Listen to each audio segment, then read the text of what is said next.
I don't know.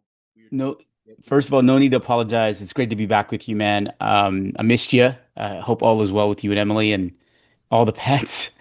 Yeah, yeah, yeah.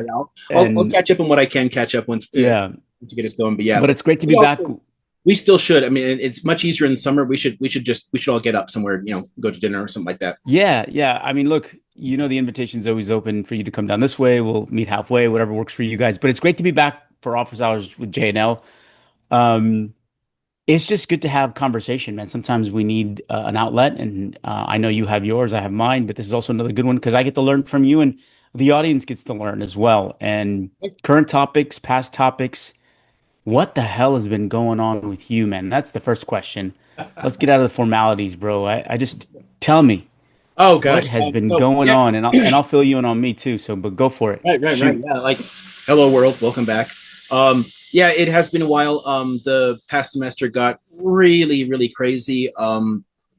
There were all kinds of issues up at the house, all kinds of health issues, and I was really struggling to keep up with work. They One of the fun things about the way my job works is that sometimes whatever class is available, you got to take what's available. And Hmm.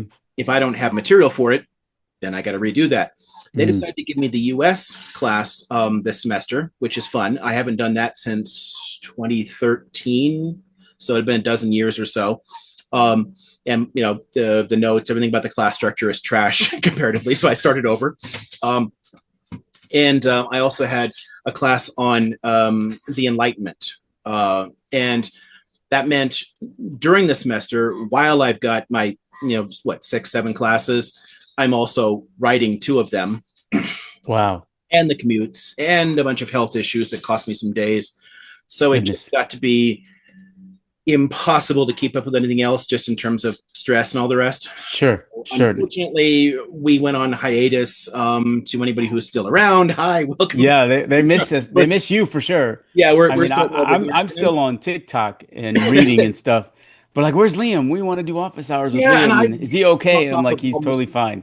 He's just yeah, I busy. dropped off almost everything. I stopped doing any of the TikTok type stuff. All I've basically been able to keep up with is just the basic social media stuff, and which is easy. But any kind of video stuff, it just got dropped.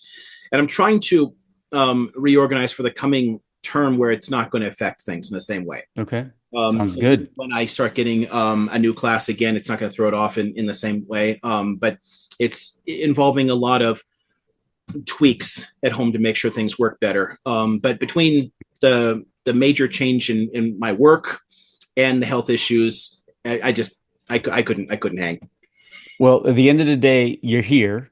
You crossed all those bridges, overcame all those obstacles, and I'm sure accomplished quite a bit. And in the same time, at the same time, you learned quite a bit because you had to write. Was it U.S. history that you had to Yeah, and enlightenment? So you had to rewrite a curriculum, and yeah, that no, it's a takes lot of quite a fun. bit.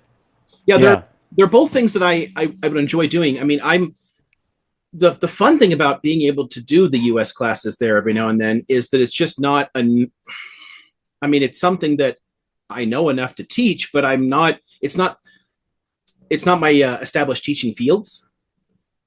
Normally I'm Hmm. supposed to do like, Middle East and Europe and world. Those are all kind of established. Sure. And then like the things that are like discipline specific. So like I can do courses on theory, philosophy, hence the Enlightenment one was easy to write. But it was I just didn't have notes for them. I like putting up slides and producing materials and all that kind of stuff that goes along with it.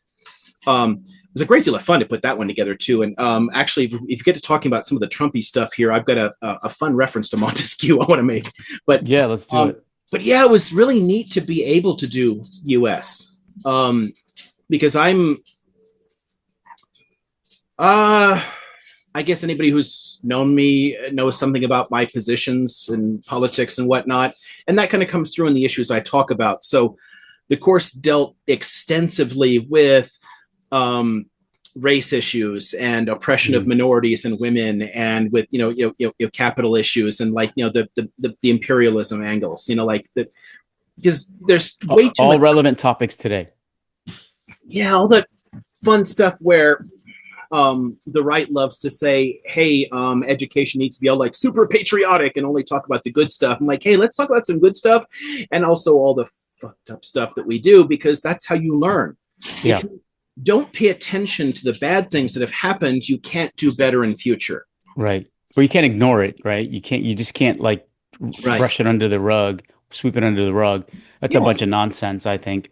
That's it. People evolve from learning from their mistakes. Yeah. You can't just, oh, everything is Pollyanna, if you Yeah. will. It's all peachy Hey, let's clean. say everything's No happy. Let's problems. go happy, Like happy, happy. I mean, we're it's the good guys, bullshit. every It ain't time. ha not everything's good, and we all know No, that. That's it's not and reality. if we want it to be good, if we want it to be good, we have to talk about that stuff. And that I think is what a lot of people miss. When you're doing a class through critique like that, it's not about getting people to like hate their home or something. It's about giving them the tools Yeah. to make it what they want it to be, to make it as good as we want it to To be. be better humans too, man, for us, the next generation and beyond. I Yeah, think, yeah, if you live in a Pollyanna world, that never happens. You don't can do that. go on, you can live with a veil over your face for the rest of your life, and things don't improve. That's how things evolve from past mistakes. Oh, what's he doing? Can you see this? Oh, he's got a plate. He's trying to get Yeah, food. he's trying to get attention. He wants to be part of the show here. And he's hey, Yeah, yeah. Hey, look, this is not your time. We'll take a commercial break and provide you a meal. For now, just chill and watch and listen. Might be an opportunity for you to learn. Now you're out of the screen. Now you're back in the screen. Now I you're really confusing me here. I might try letting him out and seeing what we can do. But if Yeah. it happens, if I have to catch him or something, it might be weird. But Eh, Can I stop being racist to Jamal?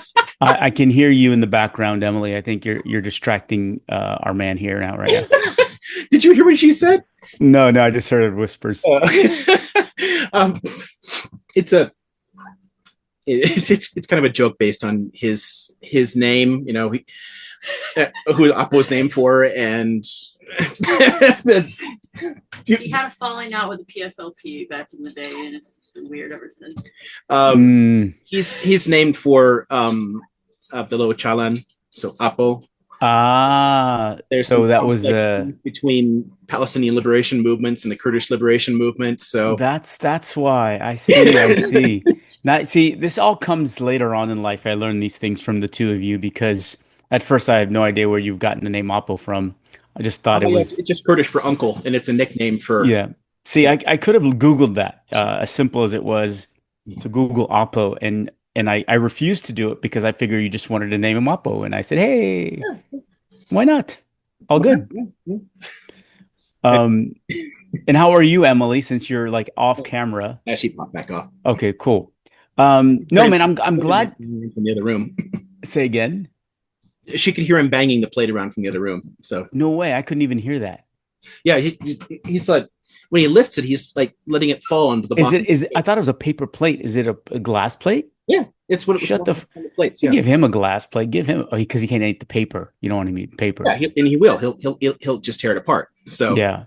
Now, unlike our pets that eat everything, we have our cat now tends to jump on the kitchen counter, and if there's a pan on the stove, we just made eggs, pancakes, whatever the case may be. If you leave it, he starts licking the oil, and I'm like, "What are you doing? yeah, What on God's green earth is there for you to lick, that is a other good than grease and oil and all that stuff?" So it's been interesting, and what's interesting about the cat lately, though, even more so, is the fact that he's meowing at like 7:30, 8 o'clock at our door, like a wake up call that we really don't need. And we thought we had all grown kids, but now we've acquired a fifth grown kid that needs pampering throughout the day. And it's interesting that he comes only to my door and Summer's door to engage us in a conversation through the meowing process. So it's I say that so stupid. But anyways, man, no, it's good to be back. I'm glad you're doing well. There have been a lot of people that asked about you. And I miss you because when I'm reading a book by Noor Masalha and the book is so dense, Oh, what are you? Which masala are you reading? 4,000 year history, but Oh, that's fun. Yeah. yeah, kind of.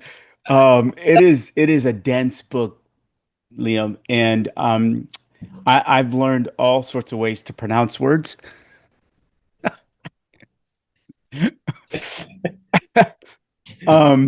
Phylark, for some reason, and I knew the PH is an F sound.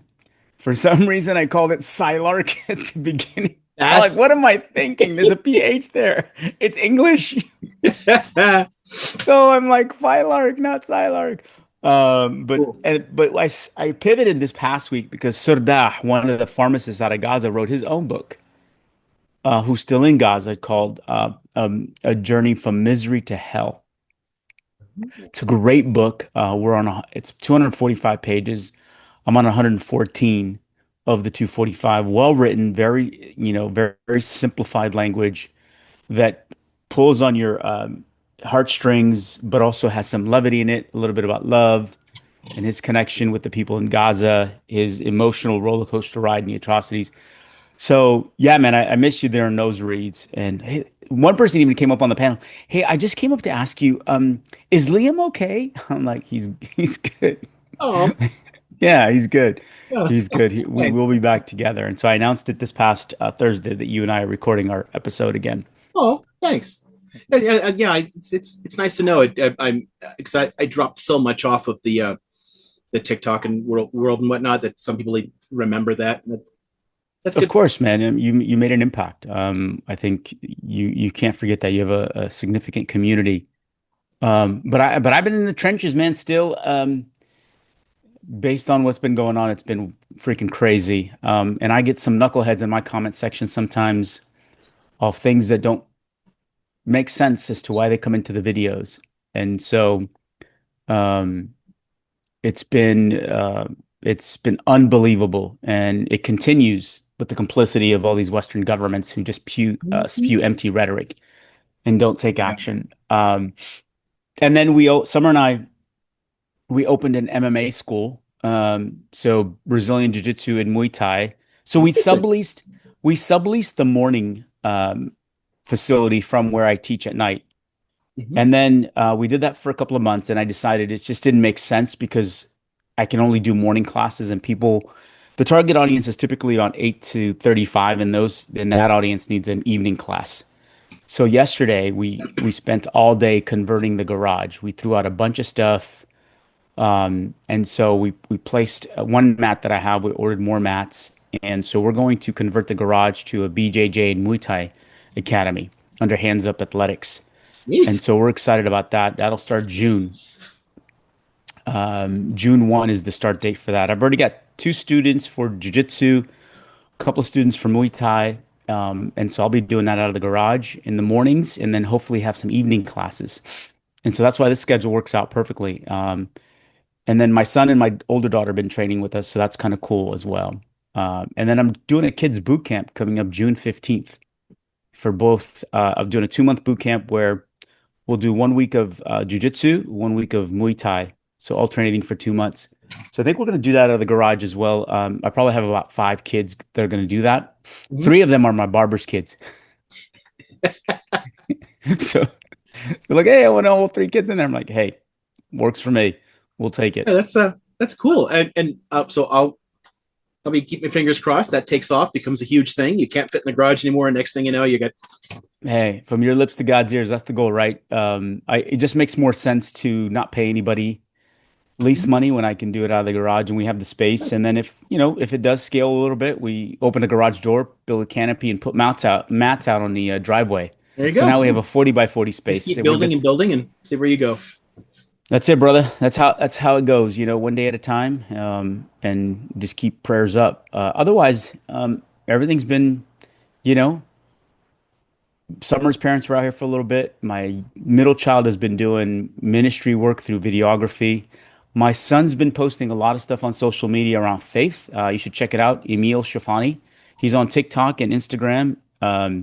He had been recording videos for quite some time, and finally he's been posting stuff and getting some good traction too. Emil is Emeil, so check his stuff out. Good editing too. I think that's that's probably going to be our editor in the future, bro, because he's done some really great edits. He did one video. I think they garnered around 800,000, 900,000 views. Nice. It's a quick edit, And so otherwise, all is good, man. No complaints. Trying to stay calm, collected, and not be pissed at the world with all the shit that's going on with Yeah. Gaza.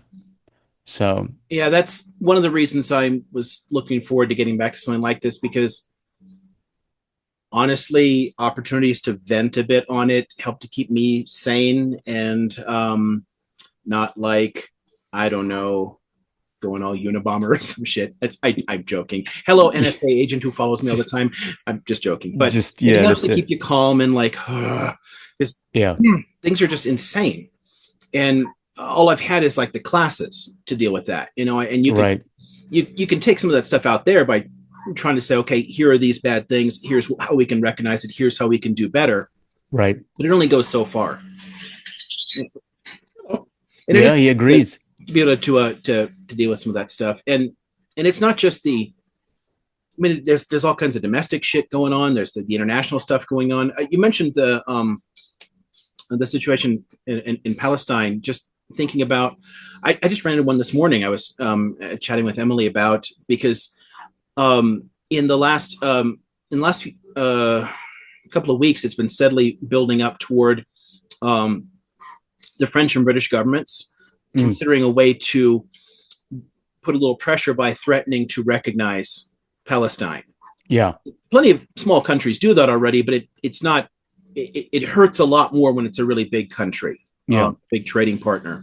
Well, UK threatened trade sanctions as well, or freezing or stalling trade sanctions, although I don't know if anything has come to fruition yet. And a lot of that, Stu, it does point to some of the essential hypocrisy on it. And this runs across the board. It's like, yeah, the Irish shit talk all the time about this, and try to defend the Palestinians, but they're still a significant trading partner with Israel. Yep. The Brits said that they were going to limit some arms exports, remove some arms export licenses, but there's been some great investigative reporting in Britain saying that in the time period since that went in place, arms exports went up. Down. That's that. So they just disguised it, and the disguising allowed them to do more of it. So but the threat there, Israel's response was to say, "Hey, if you do this, we're just going to annex the West Bank." Yeah, here's the thing: unless the U.S. steps up and stops sending money and weaponry, they can care less. They're going to act with impunity. Right. I don't think they care about. I mean, the top three countries, Germany, UK, and the U.S., are still sending weapons, and who cares? And then on top of that, I was been watching Trump lately accuse South Africa of committing a genocide to discredit them because they brought the case to the ICJ. Right. And I'm like, this dude has got to be smoking something to discredit the country that brought the case to the ICJ for genocide and say they're committing genocide to Afrikaners. Yeah, has got to be the most laughable thing on the face of the earth.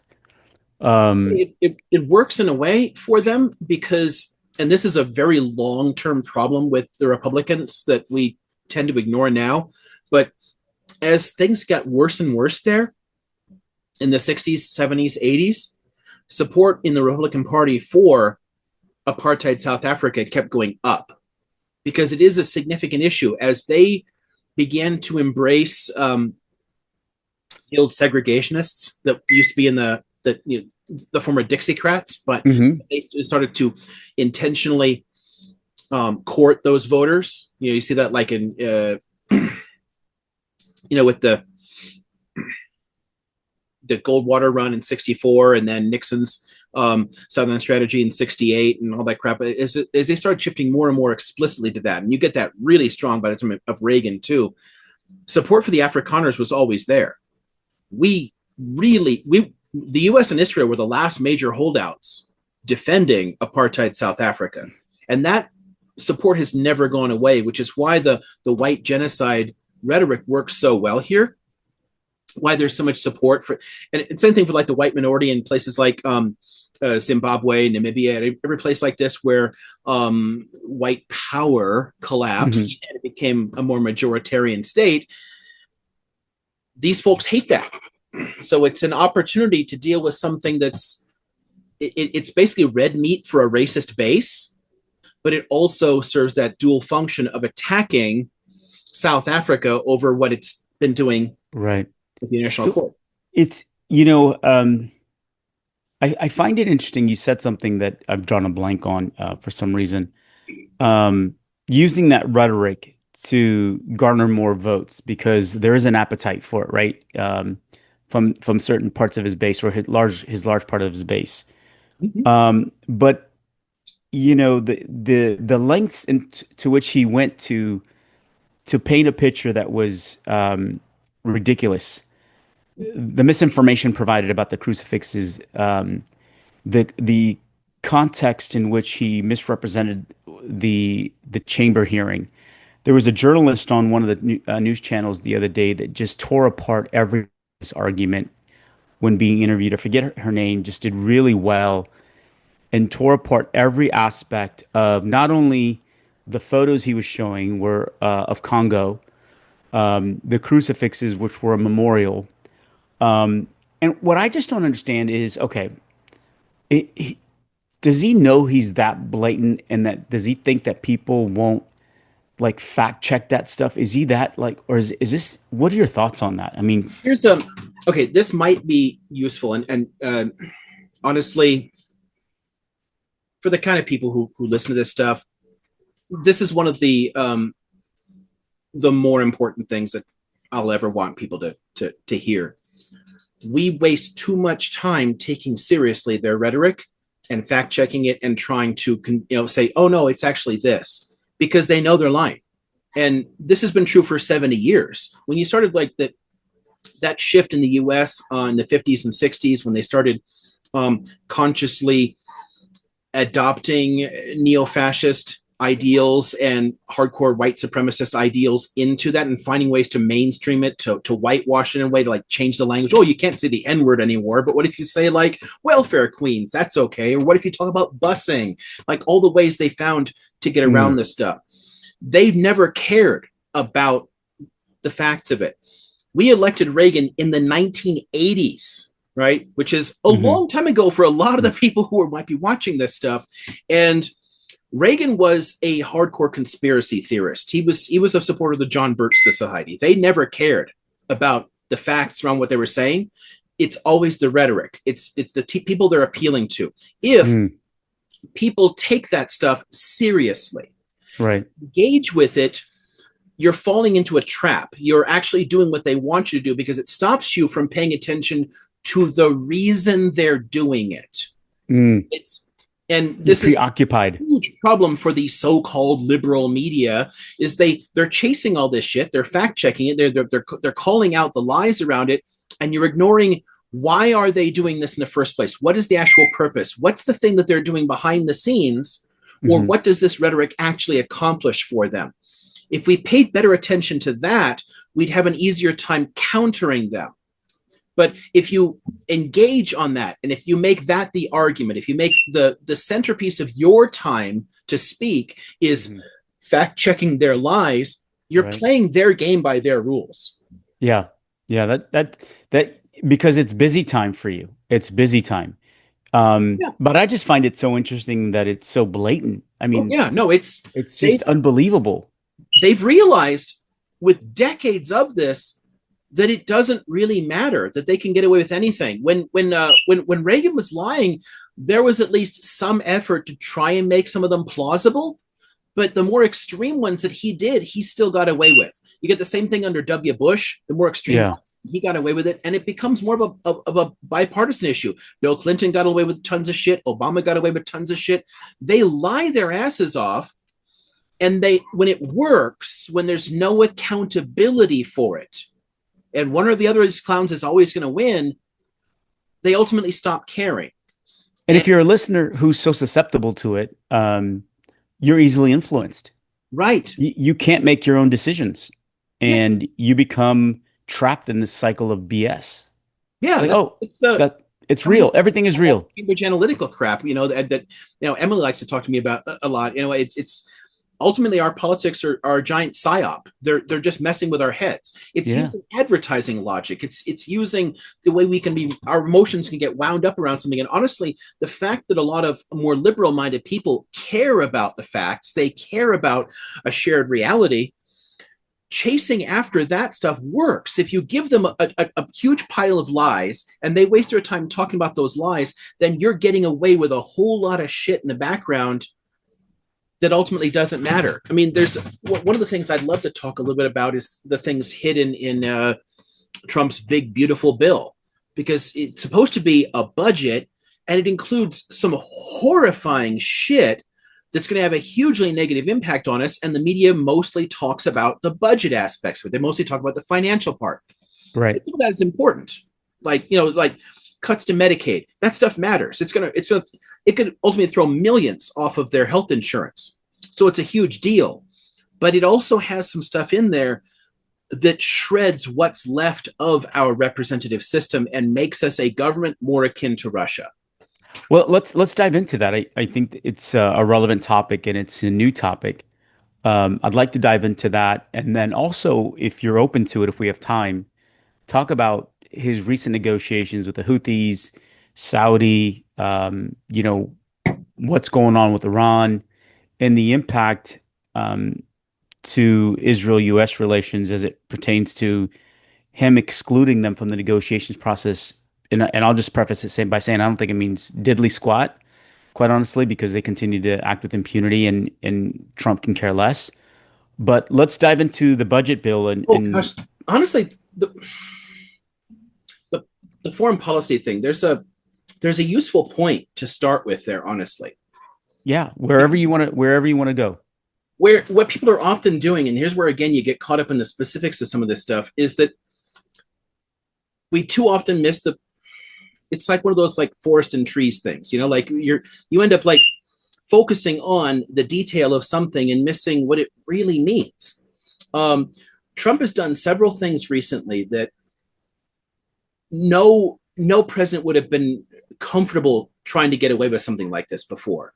It's like there's no disguise. And when you call them on it, they just lie to your face. Think about the accepting that new jet. Yeah. Right. As a new Air Force One, which of course he wants to say it'll be my Air Force One once it gets all fixed up, but then it's going to go to my library and not be used by later presidents, which has never been the case. They've always passed on. They're actual federal property. Right. The amount of money it will cost to retrofit this to be appropriate for its job, the amount of money and time on there, we could have just bought a jet. The whole reason to take it is to say this administration is for sale. You can bribe me. You can give me things. And you saw that in his crypto shit, right? Like the fact that the dinner that just happened not too long ago. Yeah, with his own cryptocurrency, and he gets to keep that shit. He did a pitch to wealthy donors to try and get them to throw money into it. And they try to spin this as like, oh, well, no, he just as a private citizen, he's just trying to make money for himself. Well, no, a president's not supposed to make money while they're in office. They made Jimmy Carter sell his fucking peanut farm. There's too much conflict of interest, I think, when you're dealing. I mean, come on. Isn't there a code of ethics that you have to follow? I mean, there's one in corporate America. The Constitution says you can't do this shit. There can't be quid pro quo, but he got away with it all through the first term. Having foreign dignitaries stay at his hotels, spending money made him money and helped. Of course it did. But it's so naked now. Like he went there with the presidential podium and made it a pitch as the president, give me money. We know what that means. Yeah. Saying the U.S. government is for sale to the highest bidder. Yeah, it's there's no accountability, and right. they're gonna spin it every which way you can. Especially at the podium when they're asking Caroline Leavitt, is there a conflict of interest? Well, his holdings are in a trust for his kids and blah blah blah blah blah blah. So in 4 years, when he's no longer the president, the trust if the trust is in his kids' names, I'm sure they are the successor trustees. And unless he changed being the primary trustee, he's still benefiting from all this BS. So come on now. Anyway, he's a man in his 70s. He knows he's doing that kind of shit for his kids anyway. Of course he is. Of course he is. The wealth tax shit was affected in the budget bill. Like, as it was, wealth taxes in the U.S. were a joke. They were paid by less than 1% of the population. But they get ordinary people they're like, oh, the death tax. You don't want to pay the death tax. Cool. Most of us aren't passing multi-millions onto our kids. Right. So it didn't affect most people anyway. But now with this, with when it'll affect 0.08% of Americans, almost no one will pay this stuff. So much is going to be exempted from it. And the more you can hide that stuff in trusts, the more you can protect that kind of shit. He knows exactly what he's doing. Of course he does. But Come he's on now. telling the government, and that affects foreign policy. We Yeah. will do whatever the donors say. So tell us, Liam, the bill, where is it in the process? Where is it passed? What's it waiting for? And That's one of the reasons I think it's useful to talk about now, because it is passed over directly to the Senate now. They're right. now, and trying to put together as a reconciliation with them, because it's already passed the House, right? Mhm. Narrow margin, but it passed, which means if a version passes the Senate, it goes to Trump's desk. And the the arguments already are they think that they might have enough people to try and push it through. Mm. And even if some things are pulled from it, the number of awful things that are packed in there, if anything like that House bill passes, the consequences are, I mean, they're financial, they affect what's left of this democracy. They have huge implications for us. And so Right. much of it is just buried in it.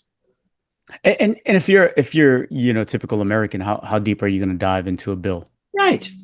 You're You're you're going just to going to see suffer the whatever. consequences of legislation, and not just you, but your children, right?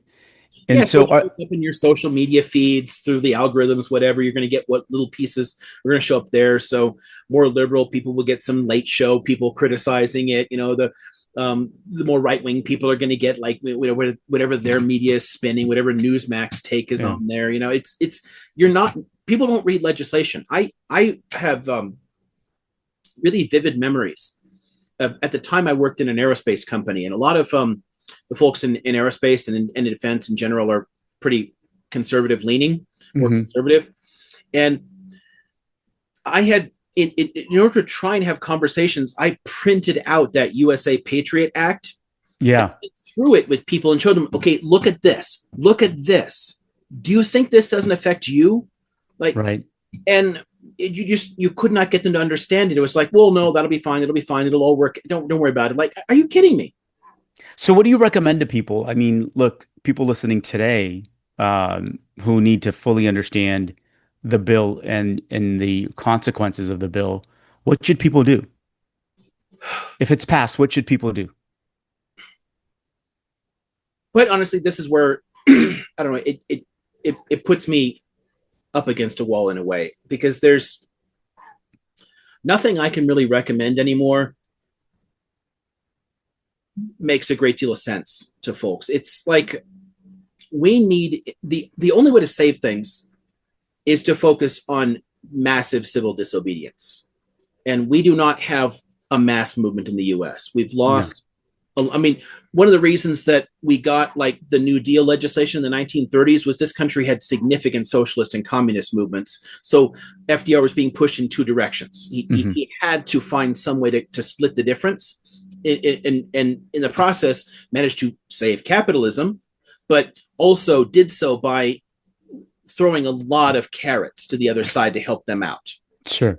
But you don't have those kind of mass movements anymore. You don't have millions of people willing to shut cities down with like general strikes. Calls for general strikes in the US today, they don't go anywhere. We don't have the social networks to take care of anymore, the community strength to take care of. So, oh yeah, what if people get fired? How do we take care of each other? We Right. don't have a lot of that in place anymore. But if not for massive civil disobedience, the only other way that's going to be to escape this is going to be violent, Well, because we'll think. we are on a very dark trajectory, and there are only a few ways you can get out of that kind of authoritarian government. So barring that, right? Because you're right. I don't think there is the type of strength that was demonstrated in the past to cause the change once this legislation is passed. But how do people stay informed? What can they do to make sure that they're not impacted significantly? Barring mass civil disobedience, violence of any sort, I want to stay informed. I'm a community member and I want to learn about this. What can I do so I'm not impacted if it's passed outside of the things that you just mentioned? Well, people are we'll all be impacted in a number of ways regardless, but yeah, do we all want to be sent off to Gitmo? Yeah, there are things we need to learn and look out for each other. And honestly, the way around that is the same thing that we would need if we're going to eventually be able to push back against this. And that's to build those communities, to build networks, to build mutual aid structures, find ways in which we can inform one another without having to depend upon corporate media, because corporate media is not going to inform us in ways that will genuinely challenge the status quo. Right. And this is one of the hardest lessons to a lot of my Democratic friends over the years, is that liberalism will always accommodate fascism. It's the liberal the basic structures, the ideology of it, its sources of wealth, everything around it, its power base is always going to prefer authoritarianism to a left alternative. And the only way to challenge the move toward fascism is to come at it from the left. If you come at it with another right-wing ideology, all you do is you slow it down, or it just ends up blending into it and becoming part of that same fascist structure.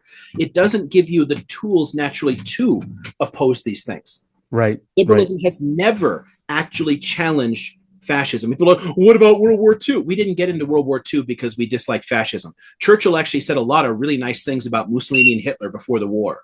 It's because it affected them. It's because the war, the conquest of territories affected their international relations, their empire, their power structures. It was not criticism of fascism that put us in World War II.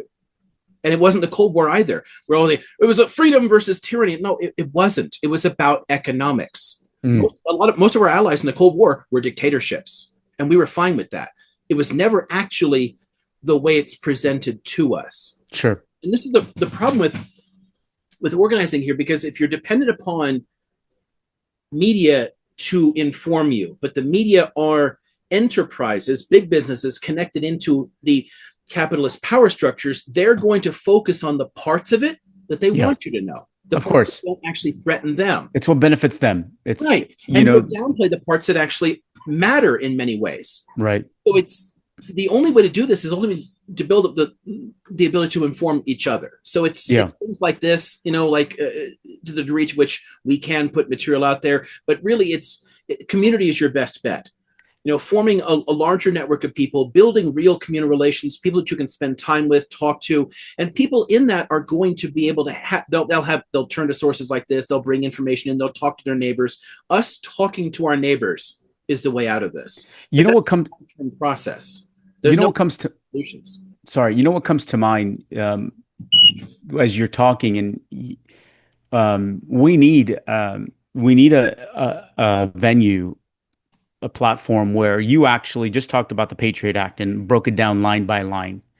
We need the bill itself on a TikTok live or whatever streaming service we use, and break down the bill line by line so people fully understand. Because when you're getting snippets from the media that are beneficial to them, and it's manipulative in the sense because they benefit from what they're telling you, so they can sway your decision-making process, but leave out the things that really matter to the community at large.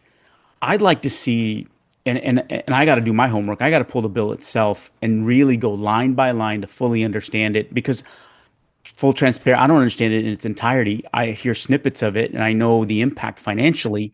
I know the impact to Medicaid, Medicare.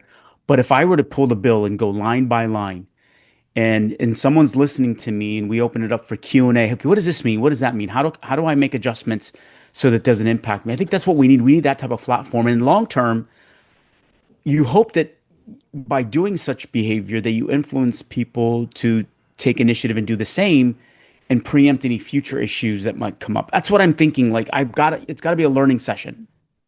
There are definitely audiences for those kind of deeper dives, but it's never going to be a very large one. Most people don't have the time to really go through that. You do at some point need to be able to present the most important points for folks, and then do it in a way that they can pick it up and they can talk to their neighbors and they can talk to their family about it and help people to understand things.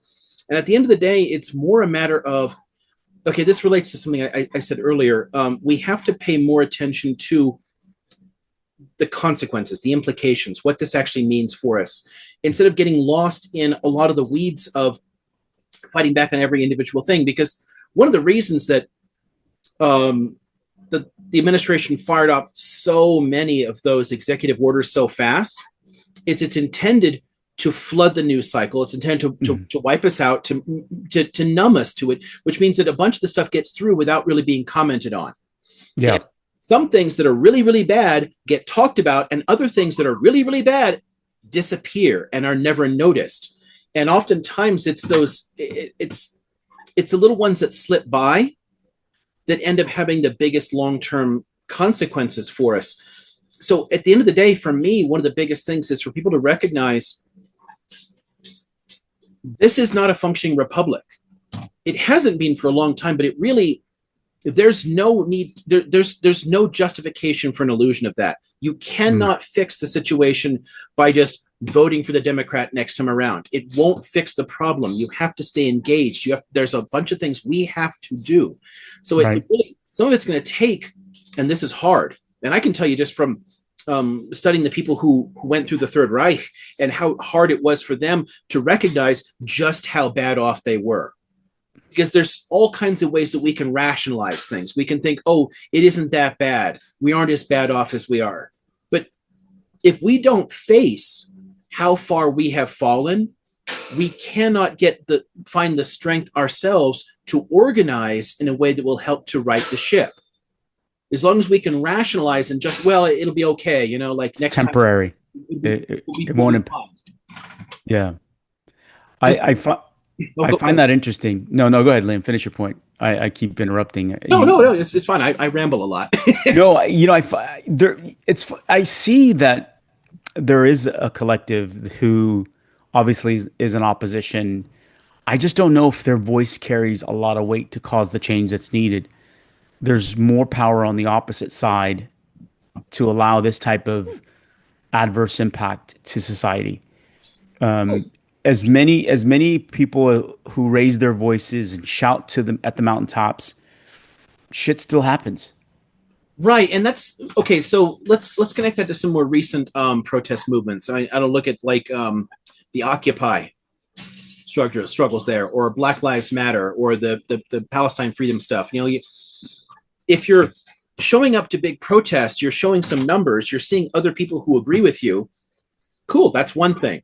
But what else is happening? What else? Right. They have to become major movements. This is one of the problems of like the whole Bernie crap phenomenon, is that it didn't become a sustainable mass movement. It was built around a few people, some policy ideas, but it didn't actually organize people. This is one of the reasons that labor unions were so important in the first place, is they create a kind of collective power. A voice is one thing, people shouting is one thing, but if they're shouting and the other side has machine guns, that side's already won. Right. But if you have the power to stand up to them, to actually hurt them economically, to mobilize people, and then support each other when the state comes for you. Right. Hi, yes. If we can protect people, if we have a way of fighting back, right, then you can balance that out. Because it is at the end of the day, it's about power relations. And yeah, it is. True. Economic and military power. No, I wholeheartedly agree with you. I don't. And it saddens me to see, what's unfolding. But you need to be involved. You need to fully understand what's happening. And it's kind of like, for me, it's, I parallel it to financial literacy, right? We talk about this quite a bit, you and I, in the past, where you have 62% of Americans who barely have $400 at the end of the month in their accounts. Yeah. And then, 37% or even more probably, I think, can barely answer 4 out of 5 financial literacy questions. And when it comes to politics, I think you could probably draw on various surveys that will tell you the same. It's like, there's only a handful of folks that can have impact, and yet the impact is so insignificant because the other side is much greater in terms of their influence, their power, their economics, and so forth. But we have to be educated about what's happening. We have to make sure we're preparing for what's to come. And we have to use our platforms to help people. And I think, as I was sharing with you earlier about, hey, I'm going to extract that bill, and I know we can't go line item by line item, just like you did with the Patriot Act. We can extract information, say, do you understand the impact this has on you? How are you preparing for it? Yeah, they're What are you going to do? What are you going to do with the information that you have now? Right. Okay, so there's a good one. We're thinking educationally here, right? Yep. Not there. And then, okay, civics education in the U.S. is actually quite bad. A lot of people just they do not know how things are supposed to work, right? And it's one of the things that actually prevents the system we have from actually functioning even up to its own potential. The U.S. Constitution is not particularly democratic. It's an 18th century document produced to create an aristocratic republic, and they knew what they were doing. We've managed to make it a bit more democratic over time, but it compared to most other democracies, it's not terribly democratic. But there are things about it that are still important. There are things about it that do protect us, that do help things out. And one thing you can do is just start with,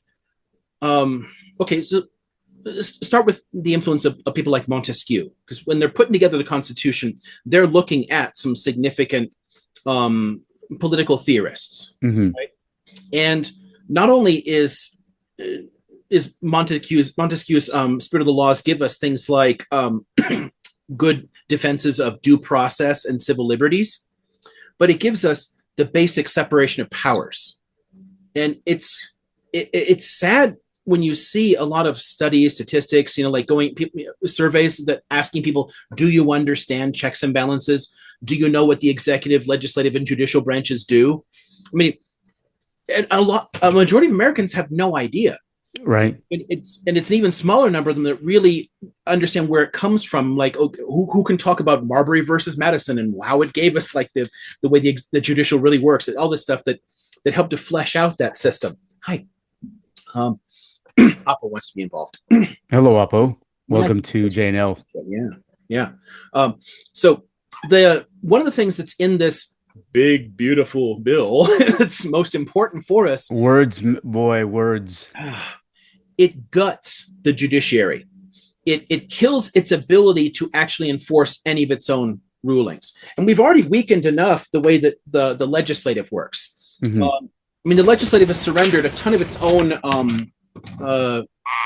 potential to check presidential power. We a lot of us know this kind of stuff. They're supposed to be involved in any kind of military action. We haven't declared war since World War II. Like, we've ignored that stuff. The Congress has basically given up its ability to check the administration's use of force. And if you gut the judiciary, what do you have left? There's a provision in there that, so we've had a number of court rulings against the Trump administration where they keep saying, hey, you can't do this anymore. Hey, you want to use the Insurrection Act to send Venezuelans to a third-party country concentration camp?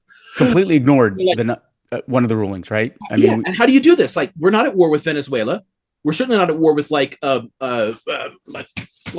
gang, a Venezuelan gang. Like, you can't do that. It does not fit what the text of the law says.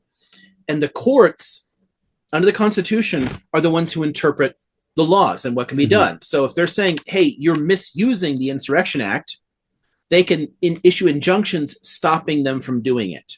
Right. If they do it anyway, they have the ability to actually level certain types of sanctions, prevent them from doing things.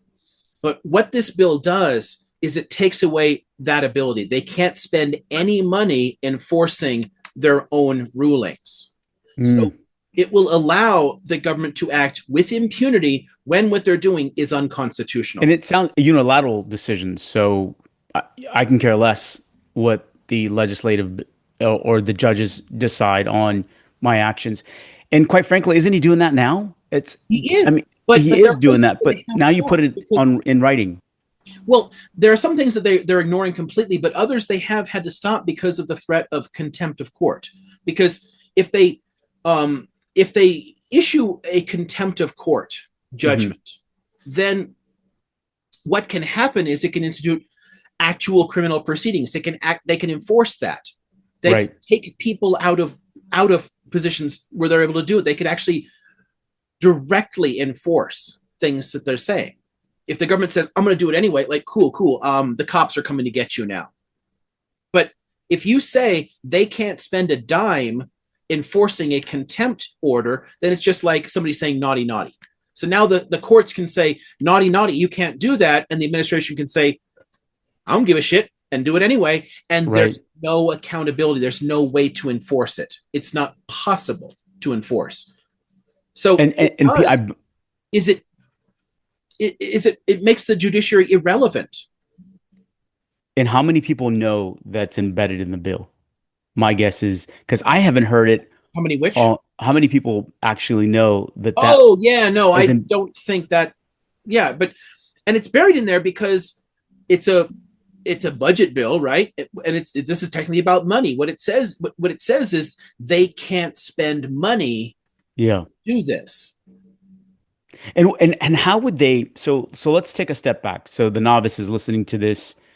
You can't spend money to hold us in contempt. You can't dictate how we act in certain situations. That money that they're restricting, how is it spent to bring contempt to those individuals that are breach of the Constitution or acts that may breach the Constitution? How is that money spent? Well, that they're trying to eliminate. I mean, you actually have to. You have to. Oh, okay. Sorry, bird's out. Got to keep an eye on him. All good. I mean, it actually allows them to. You can issue warrants. You can have people arrested.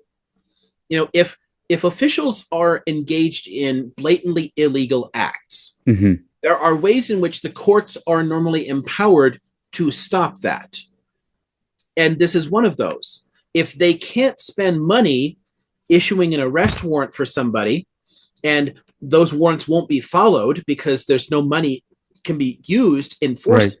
Because it then constrains all the other things. It would constrain FBI, it would restrain the U.S. Marshals, it would restrain, Capitol Police. There'd be no way of using any of those enforcement mechanisms because it would be about spending money because of an injunction. And that's how it's phrased there. If it's about, a court injunctions, if it's about enforcing a court order, the money can't be spent.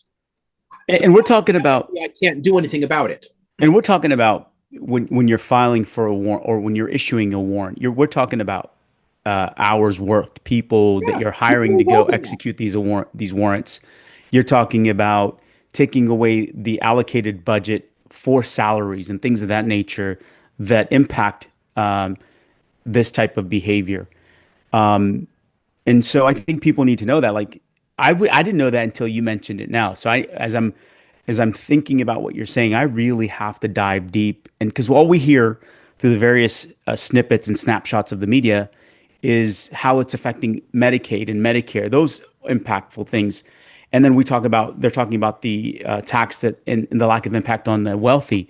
But this has not been brought up. I haven't seen this anywhere. I want to make it worse too. Right. Go ahead. Because what I'm saying is, I don't know how much worse it can get, but go ahead. We're going to deal with these things, we have to understand the long-term goals. We have to understand the end game here.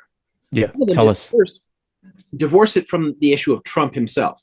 Trump's an old man. He's being used to set up, the ability to create an elected dictatorship going forward consistently from now on. So who is the next guy? How are they going to use it? What are they going to do? That becomes important, right? But the other part of this is if you got the ability to enforce rulings, to stop them from doing things that are blatantly unconstitutional, then what's to stop them from doing things deliberately that are blatantly unconstitutional? Nothing. There are existing laws right now that prevent the U.S. military from being deployed against U.S. citizens in any kind of like law enforcement capacity. It's why they have to use like the different intelligence agencies if they're going to do stuff against protesters or whatever, right? Sure. But if there's nothing to stop them from doing something illegal, they can just do it. They'll just do it because the Congress can't do that. Congress won't enforce anything in these ways. You cannot have coffee. Sorry. It's all good. Coffee. He is At least he's active and engaged in the conversation in his own way. Ladies and gentlemen, this is how we do it on Office Hours with JNL. Our guests are unpredictable. You cannot have coffee. Yeah. Mm. Caffeine and this little terrorist do not go well together. Apo, no coffee for you today. Yeah. You can have a rock star sugar free, and this one is silver ice. Yeah, he'd be all over that. Like 7-Up. Yeah, he'd be. I bet he'd be wired, and anything with caffeine, and he gets wired. He won't be flying off the walls. He'd be jumping off the walls. Yeah, I see. Hey, buddy. Okay. Anyway, the enforcement issue, right? Right. What they can do about things. It takes away their the ability to stop them from doing something that is blatantly illegal. Another thing that's buried in there is more money for these detention facilities, aka concentration camps. Right. The money that they're giving to hire more like ICE Gestapo, right? The money that they're giving to produce more of these camps, it's 13 times ICE's current budget. It's it's like $45 billion, and it's set up so that they can just keep doing these things, keep building more of this stuff. If they build more of these facilities and they create the ability to indefinitely detain them, and it says that you can indefinitely detain even children. It sounds like administrative detention for like in Israel to me. I don't have that one either. Doesn't it sound like administrative detention in Israel now that you mentioned children as well? It is exactly that, and that's what we're doing. So what country runs this again? Right. And here's another way that the precedent matters, right? We have deported U.S. citizens already. Quite a few U.S. citizens have been deported, and we are detaining U.S. citizens, right? If we let them do things like this, consider, and this is something that goes back to one of the problems I pointed out to people in the Patriot Act way back when. There is an unaccountable part of the federal bureaucracy that can declare you a terrorist sympathizer, or an enemy combatant. And there's no appeal set up for that. They can just say it. If they then give themselves the ability to do things to other people on that basis. So there's one thing that immediately affects the pro-Palestine struggle. They will be allowed to say this nonprofit is terrorist sympathizing, and therefore we can take away their nonprofit status. That'll shut down most of these tons of organizations that are actually able to do something about this. Because it would be easy to label them under this bill.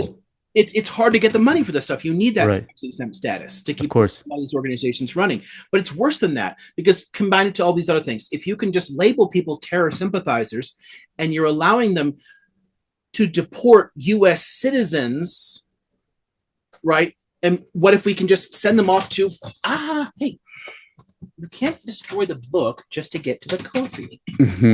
Apo, behave. We're setting up the potential to send Americans with no appeal, right? And this is the danger of the due process issue. Okay, so what they're doing is they're focusing on migrants, because this is red meat for a far right base. They don't like brown people. They don't want them in the country, right? So you let them do all this stuff focused on migrants, but you're creating the potential to turn it against anybody. So hey, I call myself an anti-fascist. And Antifa is not an organization, it's an ideology, right? But Trump has been calling Antifa an organization. You say it's a terrorist organization, now they can send me to a concentration camp. There's no appeal there. Because that's the danger of due process. Under US laws, in our Constitution, due process applies to everybody. If you're present in the country, if you're here under US jurisdiction, it has to apply to you. If we're saying it doesn't matter, if we're saying due process doesn't count for some people, it technically doesn't count for anybody. Yeah, and an example of that, recently, the man born in Florida, arrested by ICE, a U.S. citizen. Yeah, exactly. It was like, what on God's green earth is going on here? By consciously deporting people who are legal residents or citizens, and giving them no recourse on that, you are proving the ability to send folks like you and me to concentration camps. And if you got the court's ability to intervene and stop that, then there's nothing that stops them from doing it. There's nothing protecting your U.S. citizens or your legal residents. I mean, this is a dictatorship already. Yeah. If this law passes, there's no recourse there's no way to stop that dictatorship from actually existing in practice and doing whatever the hell it wants. So assume this law passes, right? When, and I'm asking as a novice here, so law passes, what can overturn this law? Because it goes through the Senate, gets to his desk, he's going to sign it. What is required to overturn it or rewrite it in the long term? Well, that's a trick. Another law has to be passed that removes that provision. And it would have to pass not only both houses, but also get signed by a president. So assume you win the midterms by a significant margin, and assume that the Democrats in charge of both houses actually gave a shit about doing this, because they're generally not any better on migrants than anybody else or on law enforcement. Democrats love giving tons of money to police and military equipment to them. Assume that you get good margins that actually want to do that. They pass the law, Trump doesn't sign it. So it doesn't happen there. As long as you can control one of the two houses or the presidency, you can prevent any possible change to it. And another thing that's dangerous, and this is something that, this is another useful like civicsy sort of piece here, and it's something that I hit from the very start in that U.S. history class as we're building our institutions, right? Right. The United States, our legal system has a common law basis, which makes us different from most countries in the world, which are based strictly in Roman law. Roman law is actually the foundation for almost every country's legal system, even across the Middle East. But common law combines elements of Roman law, elements of Saxon traditional law. So it goes back to early medieval England. And we inherit their system. It's one thing to say, okay, we inherit all their previous judicial rulings, all that kind of crap. And a lot of people, if they know anything about common law, they know that. But the most important feature of common law is actually its basis in precedent, not as much in actual statutory law. So a law passed in most countries, the law is the important thing. Like the way the text is written, this is what gets enforced. But in the US, what's more important is how something has been enforced in the past, how it's been understood in the past. So if you get away with doing a thing, you can keep on doing it. Yeah. So this is where a lot of people who say they love the Constitution are out there defending the Constitution oftentimes do not understand that, frankly, the U.S. Constitution is toilet paper. It doesn't actually exist for most people. Most of the provisions in it do not actually exist as written. They cannot be enforced that way. Because there's so much precedent against it. They've established so many ways they can ignore it. And we've got that from the very, very beginning. We've got use of force against citizens under Washington. You've got the Sedition Act under Adams, which basically said that, hey, if you criticize the president, I can send you to jail. And a new precedent is set regularly. That wasn't overturned. That's the important part about it. That law stood. They ended up pulling back from that, like removing that element of it. But the precedent was established that you can pass a law that says you can't criticize the president or you go to jail. And it stood. It was enforceable. Yeah. Like what First Amendment? Like this is 1798. What First Amendment? It didn't matter. Like, oh, you said something bad about the president in the newspaper? Okay, cool. Here's a $5,000 fine. Right. Which a lot of money back then. But I mean, you can hit them immediately. So it doesn't really matter. This is the trick here. If you get something like this through, you're giving them the ability to do something. All the places where they're breaking laws now, honestly, U.S. citizens have been deported repeatedly over the last 20 years. It's not, this isn't new to Trump. Trump's just increasing the scale of it. That's happened under previous administrations. And there's no accountability. Nothing ever stopped it. They have that ability. They can. Because that's the precedent that's been set. So now it's allowable. Right. Or like W. Bush sending drone strikes into other countries. We're drone striking Pakistan. Why are we attacking people in Pakistan? We're not at war with Pakistan. Well, we can do it. Hey, Congress didn't stop you. The courts didn't stop you. So it's now constitutional. The president can call a drone strike whenever he feels like it. Obama used a drone strike against a U.S. citizen. There's criticism in the liberal media, the so-called liberal media now, about due process, like saying Trump isn't following due process. What due process did that U.S. citizen get when he was drone struck in Yemen? Granted, bad guy overall. Okay, so what? He was a citizen, which meant if he was doing something criminal, he needed to be arrested and tried for his crime. That doesn't mean shit today. Exactly. Obama got away with just shooting him. Yeah. if they can just shoot somebody because they say, and this is where, again, the Patriot Act matters, they can say, Jamal, you're a terrorist. Now I can order a drone strike. That's it. That's all it takes. If we can do it against this person, you can do it against anybody. Right. And due process wasn't just killed under Trump. This has been a long-term problem. But what we're seeing here is the degree to which a government will begin to take advantage of those precedents, take advantage of things that were technically already possible, but most people didn't have the balls to just go straight out and do, and then lie to your face about it. And it's blatant. There's no hiding it. Yeah, they don't care. It's out in the open. They can care less. No, that didn't happen. I don't care. No, that didn't happen. They just lied to you. They don't care. This is why I said earlier, spending a ton of time fact checking them doesn't really help us. We need to inform each other about what's going on. But right. If you're spending the time trying to criticize their lies, you're playing their game by their rules. I mean, you don't let the enemy choose the field of battle. Well, here's the thing. By the time you fact check one lie, there's a new lie coming, and all of a sudden it's this endless cycle of psyops, right? It's like when he signed all these executive orders, and then he threw one in there about plastic straws, and you know, it's the recency effect. You remember the last thing. It's the plastic straws, one of the last executive orders, but you forgot about all the other shit that he signed. Right. It's like, oh shit, he's signed a dumbass executive order about plastic straws. What's going on here?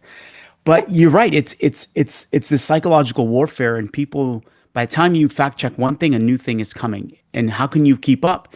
Especially in this economy, especially when you're trying to provide for family, especially when you're trying to pay your expenses, especially if you're trying to survive.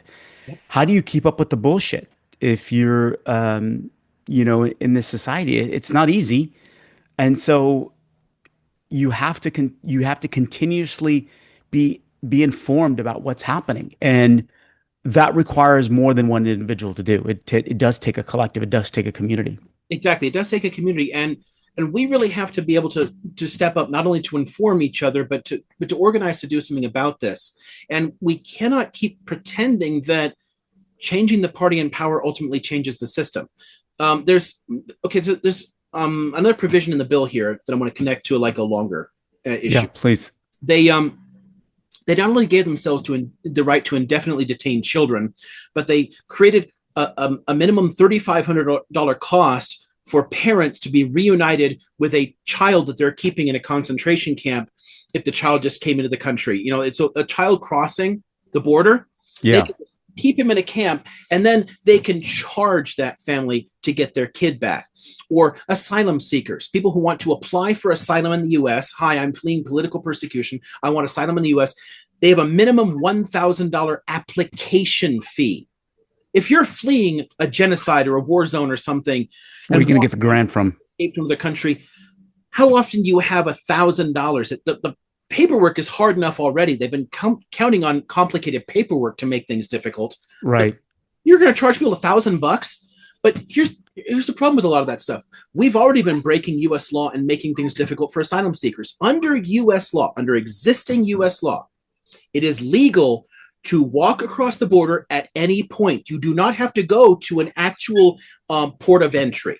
Mm-hmm. I can walk across the border from Mexico into Texas through the desert and then go and apply for asylum. That is U.S. law. We've not been paying attention to that for decades now.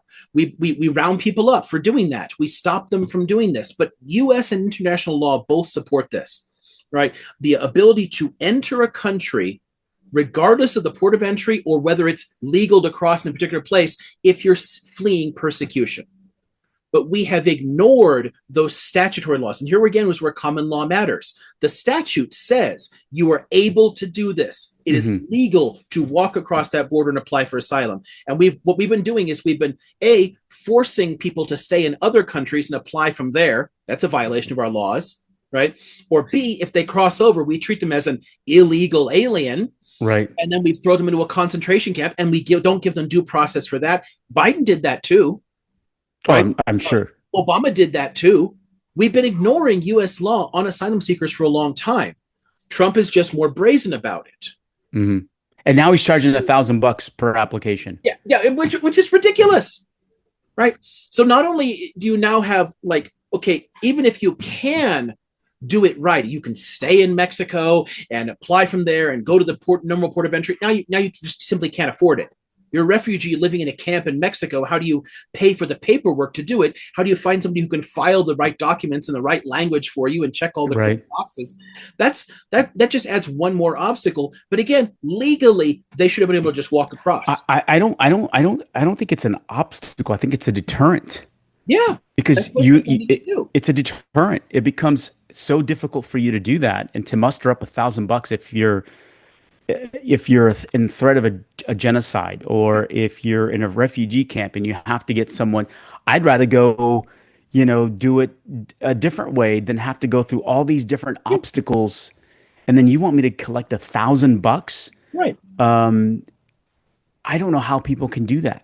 You make it harder to follow the laws too. They've done this with another way too recently. They set it so that anybody who's in the country, whether asylum seekers or just the normal migrants who'd come over from work or whatever, if you're in the country, you actually have to go and now register and let them know that you're here illegally. Otherwise, they can do whatever they want, send you off to a foreign concentration camp in El Salvador. But who's going to want to do that? Because if you tell them that you're here, then they'll just do that, right? It puts you in a double bind. It's like coming up for an interview for a visa, and the question, I heard this from a comedian. It's like, so are you part of any terrorist organization? Yes, I am. Well, you're denied the visa. I'm like, who's going to say that? Right. Who?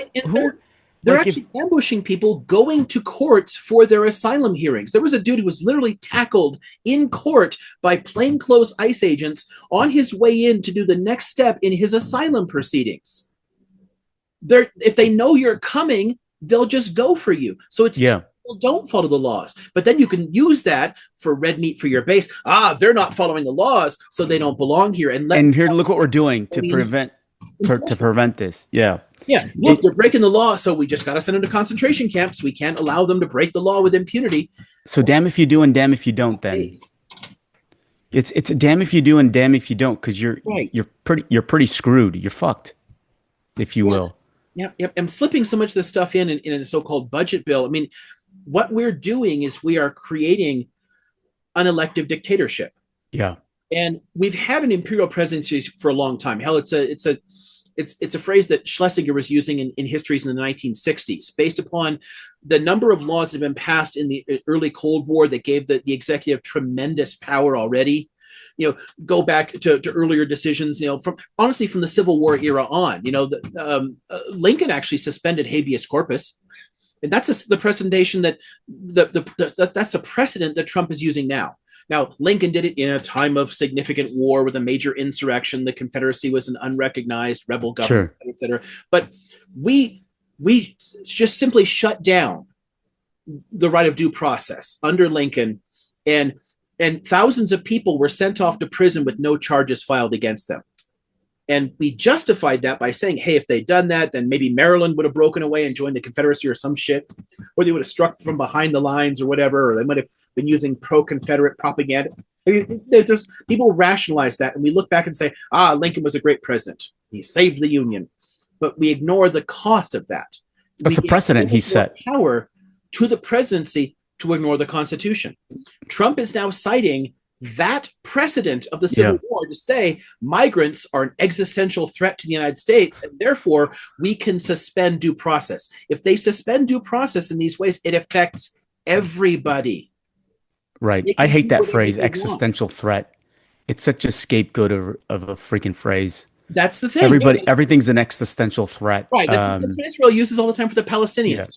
I can't stand that. It's so stupid. It's insane. I mean, it's a perfect example of Mahmoud Khalil, right? I mean, no charges filed against him, threatened with deportation, revoking his visa, and still nothing. So it's happening in front of our eyes. It's happening. It's not hidden. People they're using issues like migration from the southern border and the Palestine issue because it has bipartisan appeal. There are a lot of Democrats who are like, I don't like the illegal aliens, or whatever. They'll fall for that shit still.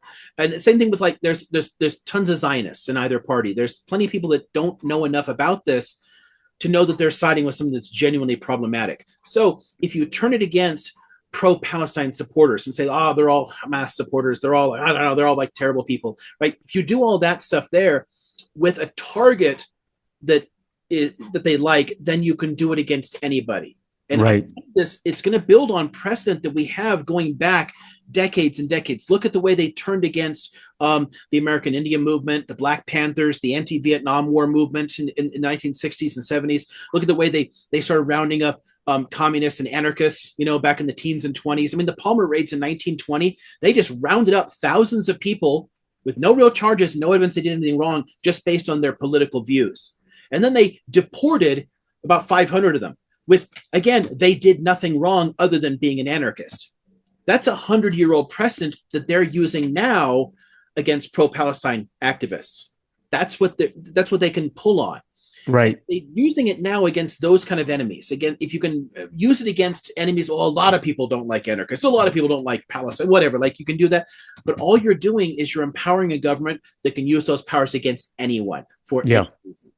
Well, because they're setting a precedent, and it's and there's no free speech, there's no freedom of assembly. We have already given them all the tools they need, and this is what people don't understand about the Trump administration is we had already given them the tools that they need to do this.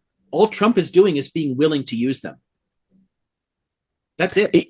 Yeah, I think you said it best. He's brazen enough to do it. He can care less. And if he gets away with it, given that he's popular with that base, what they're trying to do is set it up for somebody else. They're trying to set it up for the next people and the next people to be worse.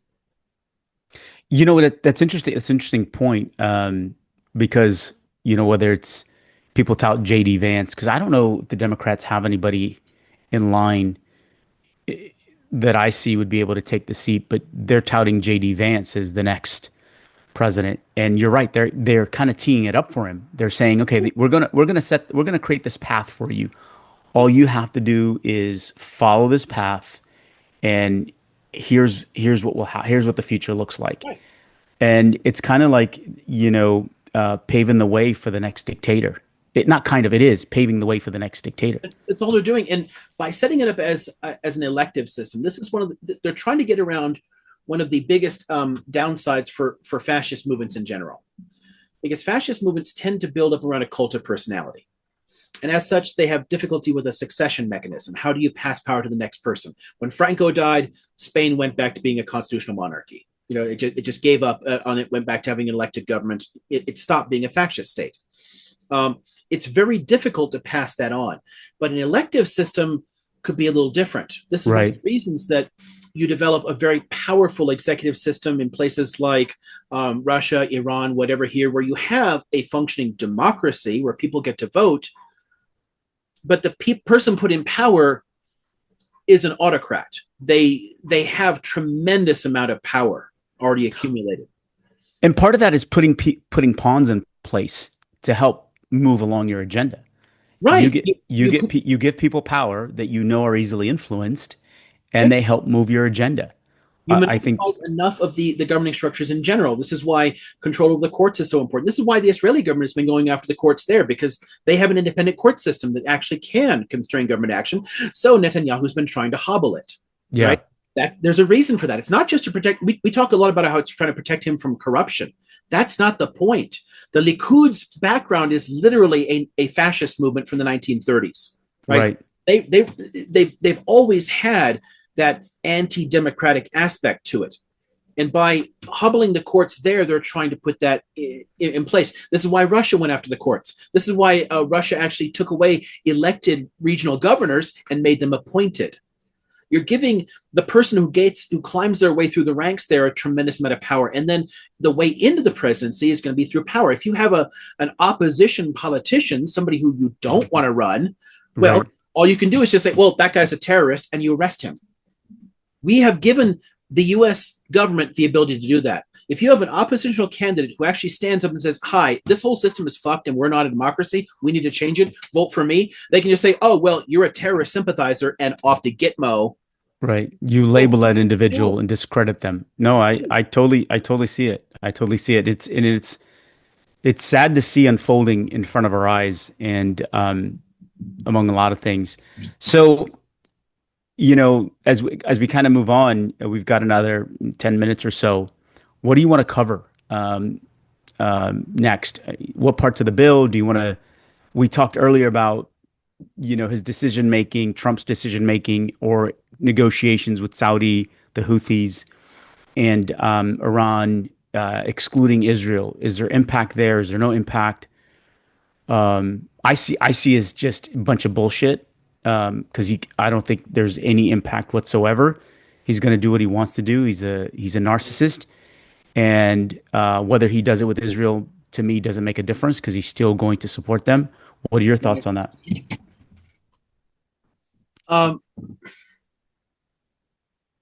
I think the main thing I'd like to tee up for you here is just about.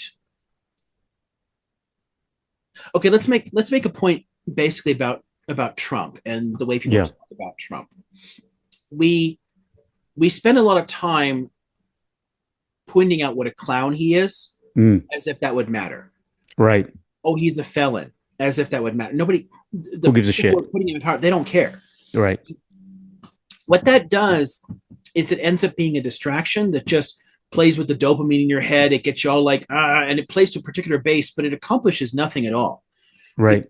None of this has ever been about the person. Trump is effectively just like Reagan in this way. Reagan was, frankly, an idiot.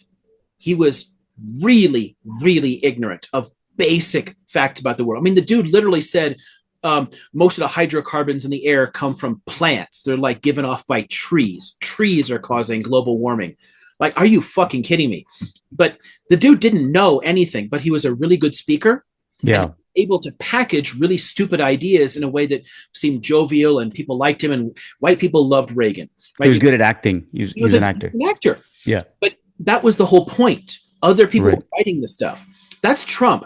And Trump plays to simply a different environment. We're in a different world today where you don't expect the politician to come across very optimistically like Reagan did. The kind of gloom and doom, sort of like American carnage kind of like rhetoric that Trump is. It feeds a base that's grown up on cable news and the internet, and it's the same. Ultimately, the same thing. He's just the clown dancing in front, and there's a lot of shit happening behind the scenes that's really, really bad for us. And we spend too much time on that. And at the end of the day, it is still also a bipartisan issue. The way that power has developed in this country across the last century is the main reason you cannot get true opposition politicians past the bar. You can't get somebody who really wants to change the system into a position where they can be elected. So we're always going to get people like Biden. I mean, Biden was elected because people didn't like Trump, and yet Biden is very much the architect of a lot of the policies that created Trump. He's a part of the problem and has been he was a part of the problem for 40 years before he got it. But, well, what are your choices, Trump or Biden?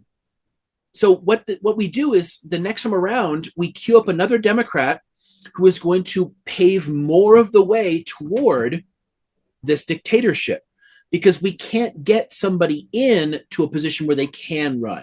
So what I want to do, and I don't want this to sound like my own kind of like gloom and doom sort of shit, is there's a lot of terrible shit in this bill, but we've been passing terrible bills for a long time, and we don't have enough time to chase down all the problems in every one of them and see how bad it is. What we have to do is fundamentally recognize that this isn't a republic, that we are not actually free people, and we have to organize in order to become free.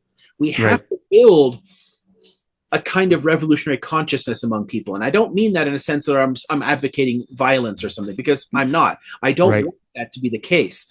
It is possible to topple systems without direct recourse to violence, as much as it went wrong in many ways. But it took Khomeini 5 years to consolidate power after the Iranian Revolution. The people in the streets in 78, 79, it was a much broader coalition, but it took millions of people facing down machine guns and tanks, and they did it. And that government fell without an armed uprising. Fell and fled. without an armed uprising, but it took millions of people in the streets. That's the strength we need. We need people to understand how important it is. We need people to understand this is not a free country, but we can make it one. We can push back. We have to remember our own power as people and then organize to do something about it. As long as we continue to lie to ourselves about how free we are and about how free the press is and about how our elections are free, we won't have the ability to organize effectively. We won't feel that it's important enough to do something about that. Well, how do people do that though? Like we talked about this a moment ago or so. Like, people are trying to survive, man. Yeah. Right. I mean, this has been one of the toughest economies that I've seen, at least in my lifetime. I'm sure there have been others. The Great Recession was another one. There are many others you can talk about, but the job market's tough. Even though inflation numbers are down, the cost of living is expensive. Depending on the state you live in, it's outrageous. Look at us in California, right? How do people do that and still survive, especially if you have family, if you have kids? Yeah. Okay. So this is what's the secret sauce? There's the first part is understanding how important this is. That we all have a vested interest in this. It's not just somebody else who's going to suffer for it. We are all on the line with this ultimately. And you can use that to motivate people to act, but the action has to be building community, building a way for us to support each other. So if somebody, think about how have people handled people losing their jobs or unemployment from most of our history. If your neighbor loses their income and their kids are going to go hungry, we all give a can from our pantry and help out. Right. That's the model we need. We need to build a real sense of community where we can take care of each other, because people in far worse situations are willing to stand up. Yeah. If you look at poor people in Palestine, if you look at poor people in Tunisia, if you look at poor people all around the world who have stood up against terrible systems, it's community that helps to support them, right? It's communal relationships. If we just don't see that though, man. I'll be honest with you. I lived in where I live now for 26 years almost, this coming up May. And I have a neighbor, and I have another neighbor, and I have a lot of neighbors, but two of them, it's this, hey, how are you? Good to see you. Only one neighbor of the 26 years, and this has been recent, that has come and had a conversation with me ongoing. And I'm like, I live in a big neighborhood. Yeah. People don't socialize. That's normal. It's crazy. It's just baffling to me. Like that, this is another way that power has been consolidated in this country. And a lot of the ways that it was pitched to us as like a kind of freedom, the construction of suburbia, the destruction of public transport. I mean, the LA area and we both live in the greater LA area, right? This area used to have an extensive electric light rail system. You could go all over the place. You could bounce up from like the South Bay up into the western part of LA, up into the valley, all the way out into like Riverside and San Bernardino on electric cars, like moving around. But we tore all of it out. And we took it over to like freeways and cars and whatnot. And we created like a commuter model out of that. We built further and further out. We built these suburbs everywhere and exurbs and pushed people farther and farther out. And we got people to think you have your nice big box that's just yours. And then you leave that to go to work. And then you come back to your box.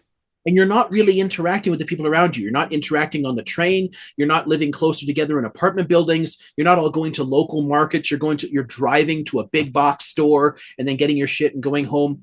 People come home and then they use their phones or they use their computers or they turn on the TV and that's their entertainment. All of that, what it does is it isolates us. It does. It cuts us off from people around us. And if you cut people off from community, and that again, this is one of the underlying economic and political purposes behind a ton of developments across the last century in the US has been to create a balkanized population that is cut off, that doesn't know people around them, which means we lose the ability to organize. When labor unions were really strong in this country, it was because community networks actually existed. People were clustered close together. They talked to each other. They supported each other. So they had the opportunity to talk about the issues, and they understood the power that had. They understood how they helped each other out. It made sense. Well, I want to add another variable. Anymore. I want you're too off to really know what it's like to live in the environment. I want to add another variable to that, and I think everything you said is spot on. We've become so isolated because we're running 100 miles an hour. I think the other thing is people are discouraged from sharing difficulties that they're facing. Part of that is mental health, right? Yeah. We know that to be vulnerable in a community, to say my kids don't have enough to eat, that's a difficult thing for a parent, right? It's a difficult thing for any parent. And so we've created this stigma that, and I think we're getting better at vulnerability, but we have a long way to go. We've created this stigma that if you share your vulnerability, you're weak. That if you share, and people are like, I'm too busy dealing with my own shit. Right. I don't have enough time for you. And it's rare to find someone who is willing to listen and help and support. But we also have to have enough courage and willingness to share, because there are people out there that want to help. I'm not saying it's all doom and gloom. There are people out there that do want to help and that do want to extend a hand. But we have to have the courage to say, hey, I need the help. And here's what I need. I'll give you a perfect example where I think this is bullshit, where people say they want to help. And I think LinkedIn is a bunch of, I use LinkedIn, but it's a bunch of bullshit when people say they want to help. Because for me, if someone's looking for a job, and I'll just use job as an example, and you say you want to help, you helping me with a company is connecting me to the recruiter so I can get an interview. You not doing that is simply just a waste of my time. And sometimes that doesn't even work. Because if you come to me and say, hey, I need help, and I think you're a person that I'm willing to put my name on and stamp on, then yeah, I'm going to connect you with the right people. But saying, hey, I'm here to help and come talk to me, and all of a sudden, here's what you need to do. Okay, and again, it's all situational. I'm not broad brushing everybody. I think that's a bunch of nonsense. And so that's an aspect that I've learned over these. Like nobody, like one person is willing to help. I was listening, and I don't mean to digress too much. I was talking to a friend from the banking industry. Came by the house about 2 weeks ago, and we had worked for the same guy who's now an executive at a different bank. Good guy at the time, and both of us were displaced at different times because of compression. And he went to the same gentleman that he had worked for and thought he could get some help. And he told me this, and I was like, man, that's some crazy ass shit to say to people. He told my friend that, look, I figured it out. You're just going to have to figure it out. I was like, he said that to you? After all those years, you did what you did for him? And I thought, well, I'm never going to reach out to this dude to ask for anything. How could I? I'm just going to figure it out on my own, or leverage people that I know are willing to help, right? For the right side. Yeah. But I don't want to be that person. Oh, you go figure it out. I got a call from a former employee, and this is along the line of help. And this person was displaced while they were on leave for one reason or another, and wanted to get advice on how to handle the next steps. And I'm like, man, I can only give her minimal advice. What can I say? I mean, I'm not engrossed in the context of what happened, but here are the steps you need to take, to make sure you take care of your family. First, get insurance. Don't go with Cobra, because Cobra is going to take a limb or two. Yeah. Second, find an attorney. 3, appeal the termination. You have a number. That's all you can do. But to say that, hey, you got to figure it out on your own. Again, I don't know the context, but that's what he said. I'm like, how am I going to come back to you ever again on that shit?